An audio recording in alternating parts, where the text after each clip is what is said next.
Imagine standing at the edge of history. The crowd is silent. Millions of eyes are locked on you. One shot. That's all it takes. One single shot, and you become immortal. Your name gets carved into the record books forever. You've trained your whole life for this exact moment. 30 years of sacrifice. 30 years of pain. 30 years of waking up before dawn, bleeding your soul onto golf courses across the world. And right now, in this one terrifying second, all of it comes down to a single swing of a club. You've been here before. You know this feeling. You've lived it in your nightmares. The tremble in your hands. The hollow sound in your chest. The memory of every single time you came this close, and watched it all slip away like sand through trembling fingers. The world doesn't know the truth about Colin Montgomery. They think they do. They see the titles, the records, the legend. But the real story, the one that was never supposed to be told, is something far darker, far more heartbreaking, and far more human than anything you've ever heard. This is the story of a man who came closer to greatness than almost anyone in the history of golf, and yet carried a wound that no trophy could ever heal. This is the story the world forgot to tell. Colin Montgomery. At 62 years old, that name still carries weight in every corner of the golf world. 30-plus titles on the European Tour. 8 Order of Merit victories. A man who dominated European golf through the 1990s with a consistency that bordered on the supernatural. A player who rose to world number 2, standing only behind the biggest names of his generation. And yet, when people mention the greatest golfers who never won a major, his name comes up first, every single time. Not because he wasn't good enough. Not because he didn't try. But because of something far more complex, something buried deep inside the man himself. Something that started long before he ever picked up a golf club professionally. The story of Colin Montgomery doesn't begin on a sun-drenched fairway. It begins on cold Scottish mornings, where the wind cuts right through you, and everything is measured by precision, discipline, and silence. He grew up in a world where golf wasn't just a sport. It was a standard of living, a value system, a language spoken in expectations, not words. His father was a man deeply attached to traditional golf culture. Not someone who gave praise easily. Not someone who said, "Well done, son." The silence in that household was its own kind of pressure. Recognition didn't come from words of encouragement. It came only when everything was done perfectly. And even then, it was rarely spoken out loud. For a child growing up in that environment, that silence wasn't just discipline. It was an emotional void. And young Colin gradually learned to fill that void the only way he knew how, with relentless, non-stop effort. He understood from a very early age that to be seen, he had to be better. Not just a little better. Clearly, indisputably, undeniably better. Every shot, every round, every moment standing on that course carried invisible weight. The weight of expectation that nobody spoke about, but everyone felt. Affection, pride, even attention all had to be earned. And when a child grows up believing his value depends entirely on what he achieves, he doesn't just learn to win. He learns to fear failure in a completely different way. Not fear of losing a game. Fear of becoming invisible. Fear of no longer being good enough to be acknowledged by the people he loves most. Those long training sessions shaped everything. The repetition. The pursuit of perfection. On the outside, he was a hardworking, disciplined boy with undeniable talent. But inside, something else was forming. A feeling of never being completely at ease with himself. A question that lived quietly in the back of his mind, one that no achievement could silence. Is this enough yet? And when no one answered, that question didn't disappear. It grew, quietly, persistently, like a vine wrapping itself around everything he built. At school, Montgomery wasn't the kid everyone noticed. He wasn't the center of attention, not the one mentioned most. And that only reinforced the feeling that to be recognized, he had to do more, go further, prove himself in ways that couldn't be ignored. But even when he achieved, even when he succeeded, recognition still didn't arrive the way he needed it to. No big compliments. No moments of being held and told he'd done well. Only silence and a new, higher standard being set. That was the pattern. Always a new bar. Always a new ceiling. And it was in those years that Montgomery learned to live with pressure as something normal. He didn't complain. He didn't look for a way out. He accepted it, carried it as part of himself. But the price of that acceptance was an unease that never left. A part of him always believed that if he stopped, if he slowed down, if he stopped achieving what others expected, he would fall back into that original, crushing feeling. The feeling of not being enough. Not worthy of attention. Not deserving of recognition. And that silent terror became the engine driving everything he would do for the next 3 decades of his life. Then one day, everything changed. Colin Montgomery left the cold fields of Scotland and stepped into a completely different world. The University of Houston. A place where there were no longer familiar frameworks, no knowing glances, no history behind him. Just a much larger, harsher, more demanding playing field. And here, for the first time in his life, he was forced to face a truth he had never encountered before. He wasn't special here. He wasn't the boy shaped early by a golf environment. Here he was just a new name, a strange face. Someone who had to start from scratch among other young talents who were just as hungry, just as disciplined, just as desperate to rise. The competition was quiet, but it was everywhere. In every training session, in every round, in every careful, observing glance between players. And those around him weren't just good. They were confident, comfortable in their own skin in a way that Montgomery had never truly felt. They played with freedom. He played with an invisible weight pressing down on every single shot. And for the first time, he began to feel something that shook him to his core. What had made him stand out at home was no longer enough here. No one said it directly, but he could see it in the way others moved, in the ease with which they played, in the way they didn't need to work so hard just to prove they belonged. That silent comparison cracked something inside him. Not an immediate collapse, but a slow, persistent change. Each time he watched another golfer make a perfect shot, a question rose inside him. Am I really good enough? And once that question appeared, it refused to go away. It crept into every training session, every sleepless night before a tournament, every moment standing over the ball. It didn't shout. It whispered. But sometimes a whisper is louder than a scream. The isolation came in the same quiet way. In a foreign country, adapting not just to golf, but to life itself.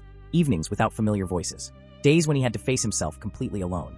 And when a person has spent their whole life seeking recognition from outside, that loneliness isn't just the absence of people. It's the absence of feeling seen.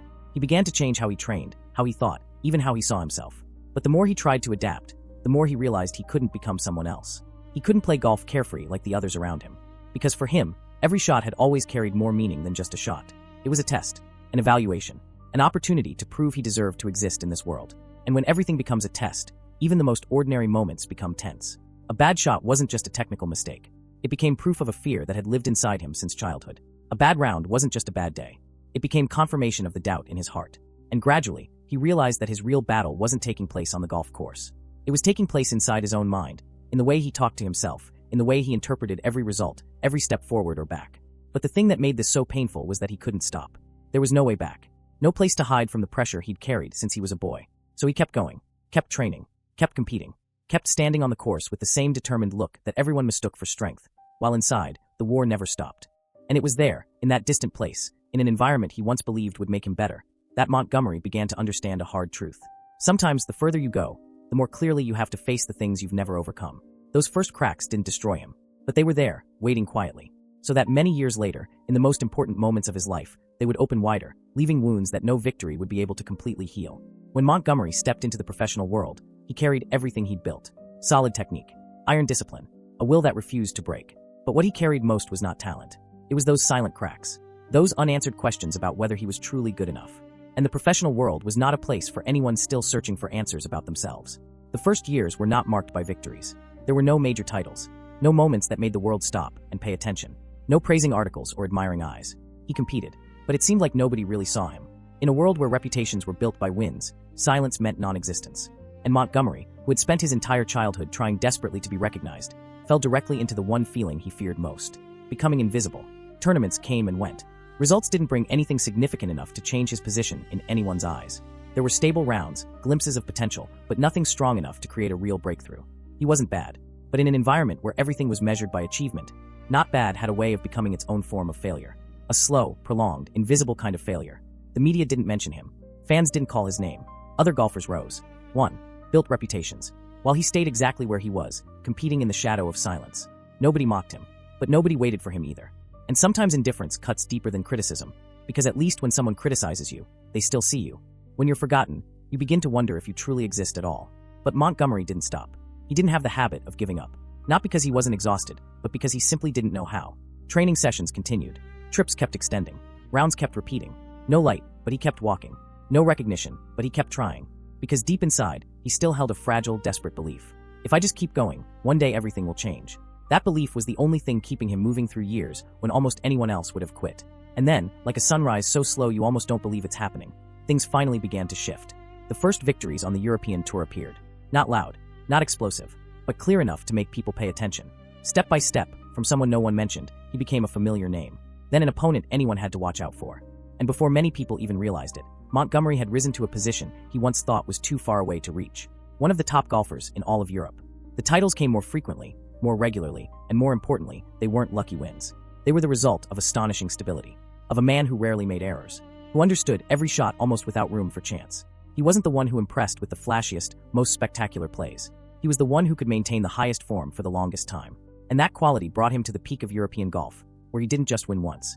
He dominated, year after year, until the name Montgomery became a standard, a benchmark that others were measured against. 8 order of merit victories. Think about that number. Not once, not twice, 8 times the best golfer in all of Europe. That wasn't random. That was dominance. That was a period where he had almost no real rivals on the continent. And at the Ryder Cup, he wasn't just a player. He was a symbol. When Montgomery walked onto that course in the colors of Team Europe, something changed. The energy shifted. Teammates looked to him as an anchor. Someone who, in the most pressure-filled moments, still brought the calm and precision that everyone needed. His Ryder Cup record wasn't just numbers on a page. It was memories.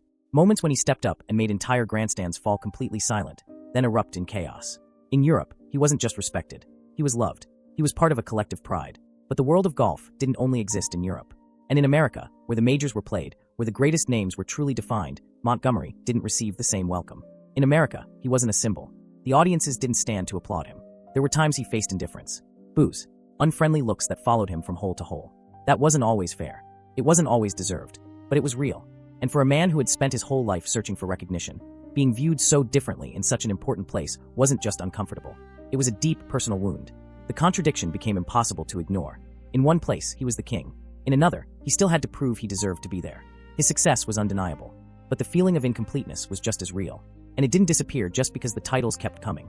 He could dominate Europe completely and still walk onto an American course feeling like he had something left to prove.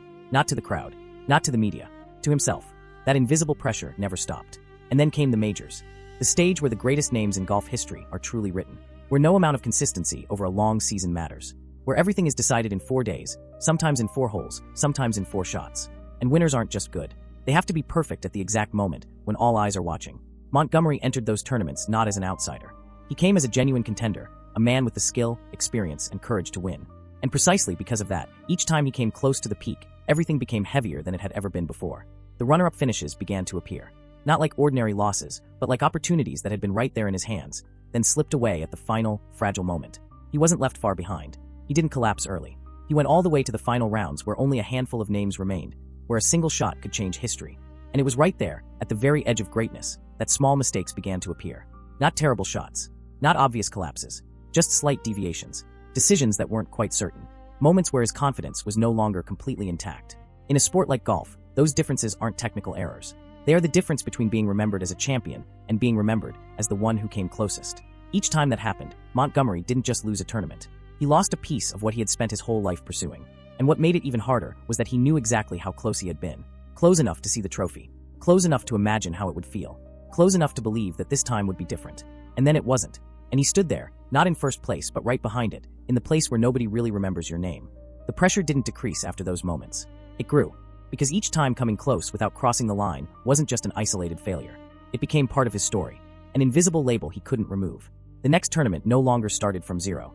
It started with the memory of every previous time. With the question that the entire world seemed to be waiting for him to answer. Will this time finally be different? And when a person steps into a moment that matters with too much history pressing down on them, every shot becomes complicated. Every shot carries the past, carries expectations, carries the terror that it could all repeat again. Then came 2006, the US Open, the moment that would define everything.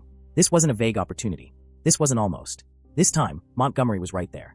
All he needed was a good enough finish. Not perfect, not spectacular, just good enough. And that very simplicity became the cruelest part of everything. Because nothing should have been easier. And nothing in that moment felt harder. Entering the final round, the atmosphere was heavier than anything he had experienced before. Every breath seemed to carry weight. He was among the real names competing directly for the championship. And when a man has waited his entire life for a moment like this, that moment becomes the hardest thing in the world to hold. The early holes passed with familiar control. He didn't rush. He played the way he always had. Steady, precise, deliberate. But something was different. Not in his technique. In the feeling beneath it. A thin tension that made everything more sensitive. Shots still went in the right direction. But each time the ball landed, instead of relief, there was a pause. A moment of double-checking. As if he needed to confirm he was still in control of everything. As the round moved toward the final holes, the pressure became undeniable. No one needed to say it out loud. Everyone understood. This was where it would all be decided. The audience followed every step, every swing, in a tense silence that wrapped around everything like a second skin. And inside that silence, Montgomery heard more than just the sounds of the course. He heard all the years, all the near misses, all the unanswered questions, everything that had been following him through decades of competition, all of it converging in a single narrow window inside his mind. He stepped to the final hole. In golf, this is the moment when everything that came before becomes irrelevant. Only now matters. He didn't need a miracle. He only needed to be good enough.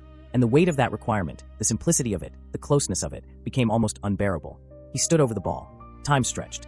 And in that stretched moment, everything flooded back. The childhood silence. The invisible years of his early career. The runner-up finishes. The boos on American courses. Every piece of it blended together into a feeling that changed the familiar sensation in his hands. The shot was made. It wasn't a disaster. It wasn't something obvious that people could immediately point to and say, there, that's where he lost it. But it wasn't enough. And at the US Open, not enough is the difference. The ball didn't land where it needed to. The situation became difficult. And from there, everything slipped away. Not quickly. Not loudly. Slowly. Surely. Like a door closing without sound.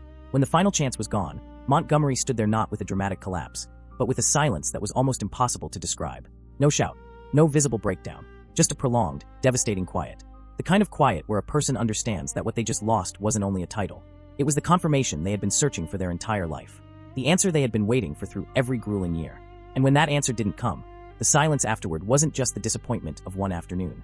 It was the silence of a journey traveled so far, and still not arrived. After that day, nothing was quite the same. He was still Colin Montgomery, still the champion of Europe, still one of the finest golfers of his generation. But inside, the chain of almost had become permanent. Not a phase, not something to be overcome. A mark, a reminder that in golf, as in life, sometimes the smallest gap is the one that cannot be crossed. And while he was carrying all of this inside, the outside world was developing its own version of his story. The American crowds had never fully welcomed him. And as the years passed, the dynamic became more visible, more public, more brutal. In an environment where audience support can lift a player or destroy him, the absence of that warmth was its own constant pressure weighing on every step he took. There were moments on the course where his reactions became visible. A glance at the crowd after a disruption, a gesture showing frustration, a fleeting expression of discomfort. For him, these were the entirely natural reflexes of a human being under extraordinary, sustained pressure. But the media told a different story. His image began forming in a direction he could not control. No longer the persistent, enduring champion. Instead, someone described as difficult, hot-tempered, controversial. Every small emotional moment was replayed, dissected, used as evidence for a narrative he never chose and couldn't escape. The gap between who he really was and who the public believed him to be grew wider every year. And for a man who had spent his whole life desperately wanting to be seen for his true value, being so completely misunderstood in such a public way was its own form of loss. A kind that no scoreboard recorded. A kind that left no visible mark, but went deep. His personal life was cracking at the same time. The pressure that followed him onto the golf course followed him home too. Into conversations. Into silences. Into days when he wasn't competing, but his mind had never truly left the course. The constant travel, the back-to-back tournaments, the weight of expectation, all of it created a growing distance between him and his family. Not out of carelessness, but because he didn't know how to separate himself from what had defined him his entire life. When a person has learned from childhood that their value comes from what they achieve, stepping outside that role, even at home, even with the people they love, is almost impossible. The cracks in his marriage didn't come from a single moment. They came from accumulation, incomplete conversations, emotional distance, the feeling of two people living side by side, but no longer truly reaching each other. When the divorce came, it wasn't a surprise to those who had watched it from close. But it was still a milestone, the end of something that couldn't be recovered. And for a man who had fought his entire life without giving up, this was a field where discipline and effort couldn't fix what was broken. The consequences spread inward. He was more tired, not physically, mentally. Carrying losses outside the golf course made maintaining perfect focus on it far more difficult. There were signs that those who knew him well could recognize. Moments of distraction. Decisions slightly less decisive than before.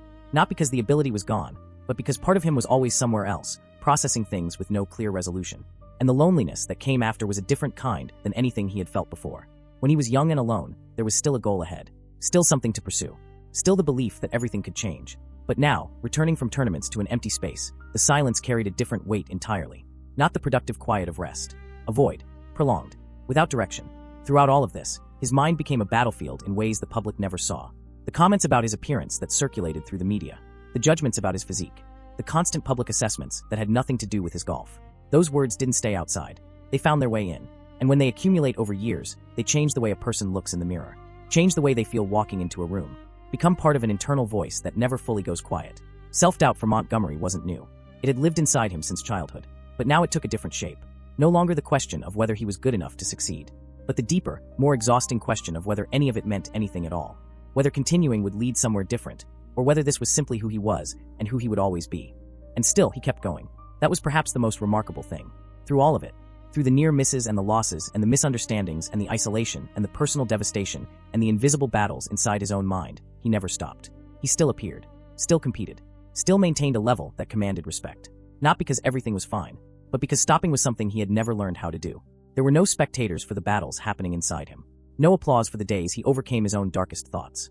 No recognition for the times he stood back up after the weight of self-doubt had pressed him down. All of that happened in silence, in the moments no camera could capture, in the spaces between the tournaments and the titles and the public image. Those invisible fights, carried alone, with no scoreboard to measure them and no crowd to witness them, were perhaps the most courageous things he ever did. And then gradually something shifted. Not dramatically, not in one clear moment, but over time, through years of continued living, continued reflection, continued reckoning with what his life had actually been, something began to soften. The frantic need to fill the gap, to find the answer, to prove the thing that had driven him since boyhood, began to quiet. Not disappear, but quiet.